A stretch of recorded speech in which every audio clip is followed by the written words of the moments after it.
Hello, everyone. Today we're going to take a look at the G.I. Joe Classified Series number 90, Night Force, Jodie, Shooter, Craig. This is a figure I'm very looking forward to getting into here because this is technically one of the original 14. um, so it's a long story, but I'll explain it when we get further into the figure itself. But looking at the box art here, very nice. It's using the older style of classified packaging because this is an older figure. It's number 90, which we have blown past now. We are past 90 now. But this is using the older style here. You can see some of the dark energon crystals on the side here. Nice shot. It's a render of Jodie there. Very nice art here. All the accessories that come with Shooter, which we'll be looking at shortly. Night Force, G.I. Joe Classified Series, Jodie, Craig.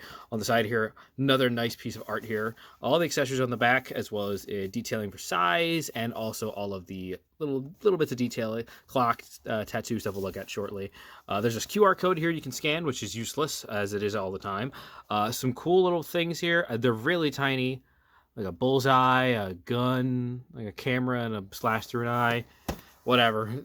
They mean something. I've done this 1,000 times. They mean something. Nobody knows what they mean. But yeah, let's get it open.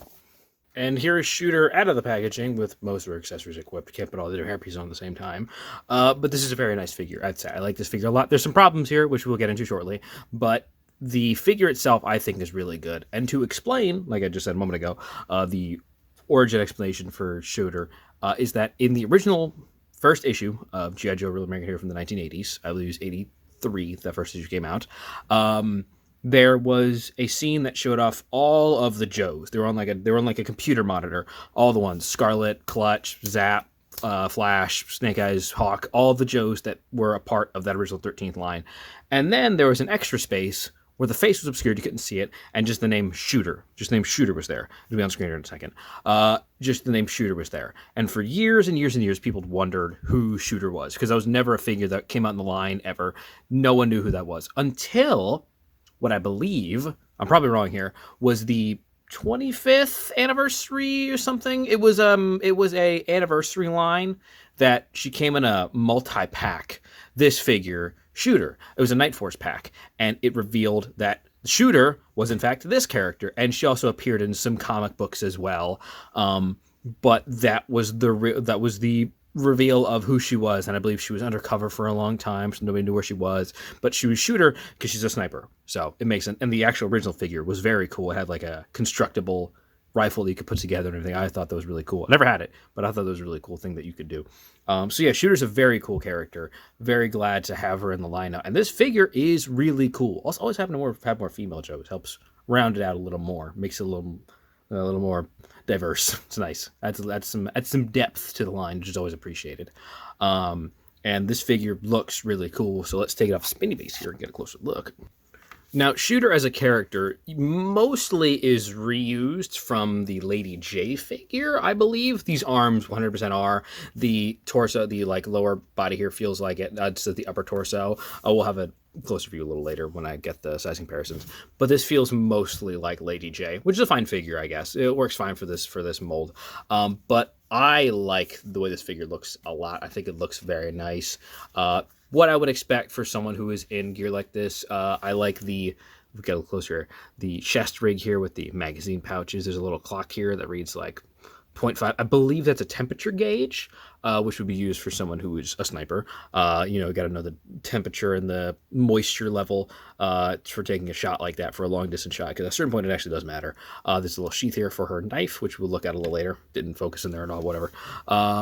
There are some issues. There's a little bit of paint scuffing here on the sleeve. Are kind of hard to tell on camera, but in person there's a little bit of paint scuffing there. This belt rig keeps popping back up and down, and it won't stay in one place, it's just more than anything else that's annoying. And also these legs are just real droopy, and they don't really sit in one place very nicely, so you kind of have to keep her in a pose like this all the time, which is a bummer. This knee joint right here is super stiff, and I'm worried I'm going to freaking break it by pushing it. But beyond that, those are just QC issues that are probably limited to maybe just me. But as a figure itself, I really like this. I like the tattoo. on the arm here, which, if you can't tell, is a snake with an arrow through it, which I think is fitting for something like this. I like the face sculpt. The face sculpt I think is really good. I think it's a very, very nice face sculpt. It looks really nice. It's a really nice to look at. I like this hairpiece as well. She has actually 3 hairpieces technically, which is always fun. Holster here for a pistol. There's this bit on the back here, which is the holster for the rifle, which if I grab it here really quick, you can see it just slides in like so here. Or if you don't like it, you can just pull the whole thing out, so you don't have to hold it as well. It's entirely up to you what you want to do. But as a figure, I think this looks very good. I like the black, the differing colors of gray, I don't know what these like thigh pads are for or whatever. These boots or these shoes are odd. I don't really know how I feel about these. They kind of look like Skechers. Zipper here on the calves and everything like that. Some knee pads. Overall, it works fine. But there are, just some small little gripes I have. Articulation-wise, can look up that far, can look down that far. Head is on a ball joint and a dumb ball joint here at the neck.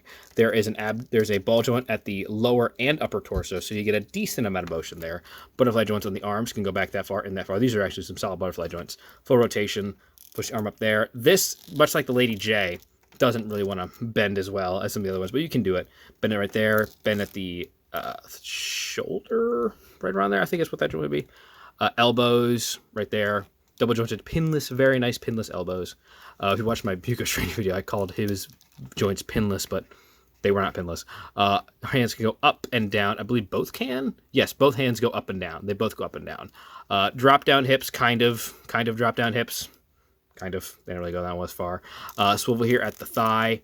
Double jointed pinless knees, which, like I said, this one is real stiff, so not perfect. Swivel here at the thigh. Or, yes, it's calf. It's a calf swivel. Foot can go down that far, can go up that far, and there's a pivot here at the foot. So, yeah, that's the accessory, or the articulation with shooter. Now, normally, I would push it down and jump to the accessories. But I feel like the accessories here, you need to show them off right here, because otherwise they wouldn't look as well. So this is the default hair that she comes with packaged in. It's like a nice little ponytail with some drooping little side things. I don't know much about hair. Little bangs or something. I don't know a lot about hair. It's obviously shorter in a little ponytail and everything like that, which makes sense. But you can pop it off, like most of these shows can. You can see the disturbing inlays.